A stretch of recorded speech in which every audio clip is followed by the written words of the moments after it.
Hi praise the lord. Bible Telugu audio YouTube channel ముందుకు వచ్చిందండి. ఎంతో మంది మాకు చదువు రాదు, మేము వాక్యం ఏ రీతిగా నేర్చుకోవాలి వినాలి ఆశ కలిగిన వారికి మీ ముందుకి ఈ యొక్క ఛానల్ తీసుకొచ్చాను. ఈ వాక్యము మీ నరనరాలను, మీ ఎముకలను, బలాన్ని, శక్తిని, ఆరోగ్యాన్ని తెలియజేస్తుంది. ఈ వాక్యము మీ జీవితాన్ని వెలిగింపజేస్తుంది. మీరు నమ్మి దీన్ని విని గ్రహించినట్లయితే మీరు అనేకులకు ఆశీర్వాదకరంగా మారిపోతారు. ఇది దేవుని వాక్యం. ఆ వాక్యమే దేవుడే అన్నాడు. ఈ ఛానల్కి మీరు సబ్స్క్రైబ్ చేసుకోండి, లైక్ చేయండి. అలాగే ఇంకా ఎవరైతే వినాలో వారిని కూడా మీరు పంపించండి.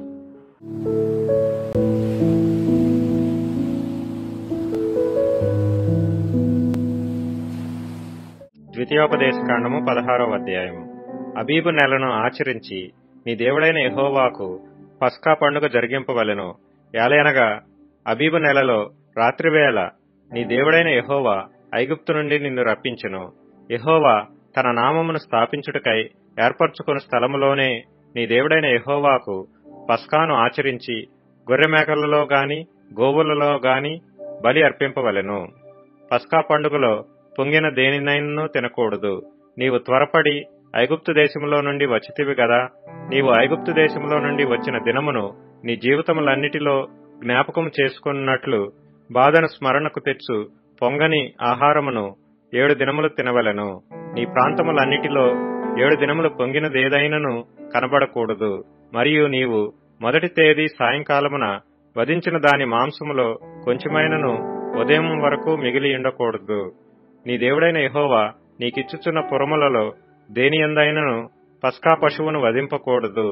నీ దేవుడైన యెహోవా తన నామమును స్థాపించుటకై ఏర్పరచుకున్న స్థలములోనే నీవు ఐగుప్తులో నుండి బయలుదేరి వచ్చిన వేళను, అనగా సూర్యుడు అస్తమించు సాయంకాలమున పస్కా పశువును వధించి నీ దేవుడైన యెహోవా ఏర్పరచుకున్న స్థలమున దానిని కాల్చి భుజించి ఉదయమున తిరిగి నీ గుడారములకు వెళ్లవలెను. 6 దినములు నీవు పొంగని రొట్టెలు తినవలెను. 7వ దినము నీ దేవుడైన యెహోవాకు వ్రత దినము. అందులో నీవు జీవనోపాధి అయిన ఏ పనియూ చేయకూడదు. 7 వారములను నీవు లెక్కింపవలెను.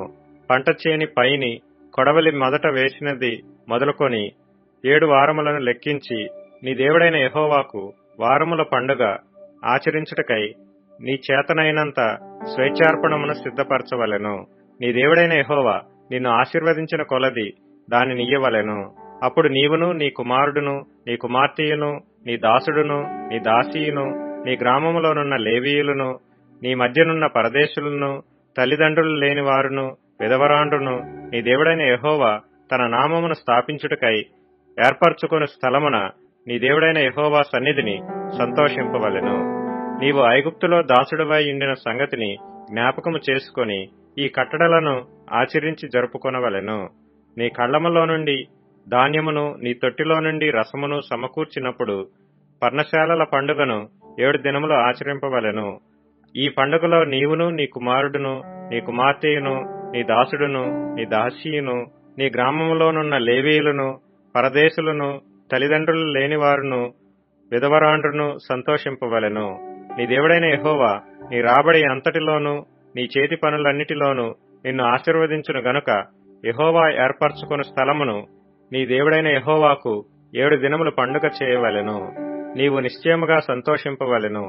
ఏటికి 3 మారులు, అనగా పొంగని రొట్టెల పండుగలోను, వారముల పండుగలోను, పర్ణశాలల పండుగలోను నీ దేవుడైన యెహోవా ఏర్పరచుకున్న స్థలమున నీ మగవారందరూ ఆయన సన్నిధిని కనబడవలెను.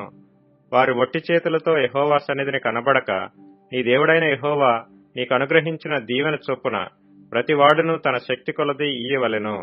నీ దేవుడైన యెహోవా నీకు ఇచ్చుతున్న గ్రామములన్నిటినూ నీ గోత్రములకు న్యాయాధిపతులను, నాయకులను నీవు ఏర్పరచుకొనవలెను. వారు న్యాయమును బట్టి జనులకు తీర్పు తీర్చవలెను. నీవు న్యాయము తప్పి తీర్పు తీర్చకూడదు, పక్షపాతము చేయకూడదు, లంచము పుచ్చుకొనకూడదు. ఏలైనగా లంచము జ్ఞానుల కన్నులకు గ్రుడితనము కలుగుచేయును, నీతిమంతుల మాటలకు అపార్థము పుట్టించును. నీవు జీవించి నీ దేవుడైన యెహోవా నీకిచ్చుచున్న దేశమును స్వాధీనపరచుకున్నట్లు కేవలము న్యాయమునే అనుసరించి నడుచుకొనవలెను. నీ దేవుడైన యెహోవాకు నీవు కట్టు బలిపీఠము సమీపమున ఏ విధమైన వృక్షమును నాటకూడదు. దేవతా స్తంభమును ఏర్పరచకూడదు. నీ దేవుడైన యెహోవా విగ్రహమును ద్వేషించువాడు గనుక నీవు ఏ స్తంభమునైనా నిలువబెట్టకూడదు. ఈ ఎపిసోడ్ మీకు నచ్చినట్లయితే లైక్ చేయండి, షేర్ చేయండి, సబ్స్క్రైబ్ చేసుకోండి. అలాగే మీ ఫ్రెండ్స్ కూడా షేర్ చేసి కిందనున్న ఈ లింక్ ద్వారా మీ యొక్క ప్రార్థన రిక్వెస్ట్లను పంపి మాకు తెలియజేయవలసింది కాదు.